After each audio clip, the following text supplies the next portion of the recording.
Alors, on s'intéresse à ce forum de l'étudiant guinéen qui se tiendra très prochainement ici à Conakry. J'ai même eu l'occasion d'enregistrer le spot, honnêtement. Oh. C'est top. Vous êtes à votre 3e édition. 4e. Voilà, 4e édition, je m'excuse. Et du coup, quelle est la particularité de cette année? Merci beaucoup. Donc, effectivement, sur instruction de son Excellence, Madame la Ministre, Dr Diaka Sidibé, le forum de l'étudiant guinéen a été en fait remis en marche. Il vous souviendra qu'il y a de cela quelques années, cet événement grandiose, en tout cas, battait son plein au sein de notre système d'enseignement supérieur. En 2017, 18 et 19, il y avait eu 3 éditions, mais à partir de 2019, il n'y en avait pas eu. Il y a eu un break pour 3 ans. Il y a eu, voilà, 3 années d'absence de ce forum.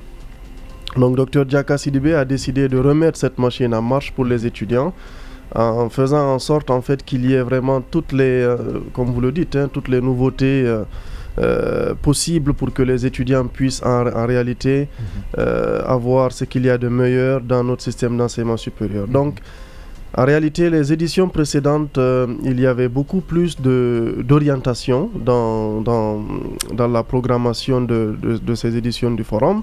Donc cette fois-ci, étant donné le fait que Madame la Ministre a déjà institué un salon qui s'appelle le Salon de l'orientation, donc ce qui de facto extrait ce contenu du Forum de l'étudiant guinéen, il était important de rajouter du contenu, ou en tout cas de créer du contenu pour rendre ce forum-là un peu inédit. Donc cette fois-ci, nous nous basons en fait sur la particularité déjà des projets, des projets basés sur des directions.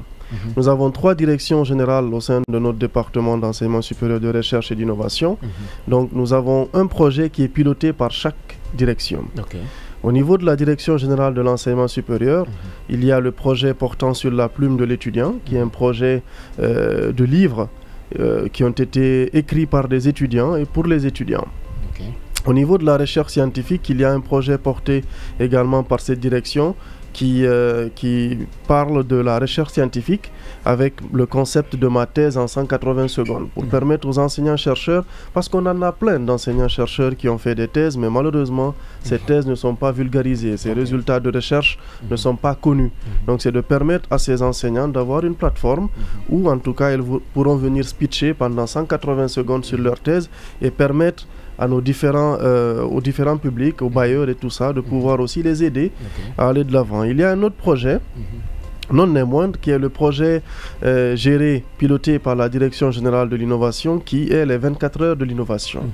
Il vous souviendra que depuis l'avènement en tout cas du CNRD, au sein de l'enseignement supérieur, il y a eu la création d'une Direction Générale de l'Innovation, qui est chargée non seulement des questions d'innovation technologique, mais aussi d'innovation pédagogique. Donc cette fois-ci, à travers ces 24 heures de l'innovation, l'objectif c'est de faire ce qu'on appelle les job dating, permettre aux étudiants d'aller vraiment sur l'employabilité des étudiants, parce que le thème justement de cette 4e édition parle des études supérieures et pratiques professionnelles, le défi des compétences et de l'employabilité. Parce que nous avons voulu en réalité depuis janvier 2022 faire ce qu'on appelle... il faut le reconnaître, est un problème épineux dans notre société aujourd'hui. Exactement, c'est un constat qui avait été fait depuis janvier 2022, où il vous souviendra qu'on avait organisé les journées de concertation, où on avait invité le monde socio-professionnel pour poser une question. Pourquoi est-ce que nos étudiants n'arrivaient pas à s'insérer? Est-ce la faute au programme? Est-ce la faute au monde socio-professionnel? Comment est-ce qu'il fallait goupiller tout ça? Et après cela, il y a eu ce gros projet, cette ambition de Madame la Ministre, qui est la réforme des programmes qui quasiment tend vers la fin. Alors, quelles seront les activités au menu pour cette 4e édition? Alors, il y aura, comme je l'ai dit, tout ce qui concerne les projets, les job dating, pour que les étudiants puissent rencontrer directement des entreprises et avoir des échanges, que ce soit pour des stages ou pour de l'emploi. Il y aura des ateliers qui permettront aux étudiants d'avoir une initiation, que ce soit dans le domaine des travaux publics, de pas mal d'activités. Il y aura également tout ce qui est panel, mais ce qui est panel classique, l'avantage de cette 4e édition, c'est que nous avons voulu donner une place de choix à tous les étudiants. C'est-à-dire dans chaque panel, il faut qu'il y ait un étudiant. Et ces étudiants seront sélectionnés, choisis par rapport aux résultats du ranking des universités qui a été publiés par l'Autorité nationale d'assurance qualité qu'on appelle l'ANAQ, qui chaque année publie en fait les résultats, les classements de chaque université. Donc on a 8 panels. Sur les 8 panels, il y en a 7 où on aura sur chaque panel un étudiant. Donc ce sont les 7 premières universités. Classés par le ranking. Donc sur ça aussi, c'est le public et le privé. Donc il y aura 4 étudiants du public et 3 étudiants du privé. Mais l'autre particularité, c'est qu'on aura un panel spécifiquement dédié aux étudiants. Géré par les étudiants et animé par les étudiants. Ça, c'est super. Et le thème sera vraiment la vie sur le campus. Parce que nous voulons les écouter, nous voulons les entendre. Au-delà de toute influence d'un certain nombre de personnalités sur le plateau, que pour des étudiants. Alors, je veux bien également vous laisser développer, mais pour l'heure, je crois que j'ai mes procureurs qui ont pas mal de questions pour vous ce matin. L'autre question, c'est que dans le document qu'on a reçu pour la 4e édition, j'ai vu des renvois par rapport à la nouvelle loi sur les établissements publics d'enseignement scientifique, voilà, le statut particulier des EPS. Alors, on sait déjà qu'en Guinée, il y a une loi sur les établissements publics. Qu'est-ce qui a justement motivé votre département à adopter cette loi-là sur le statut particulier? C'est la loi L 2023-0016 du CNT. Oui, oui.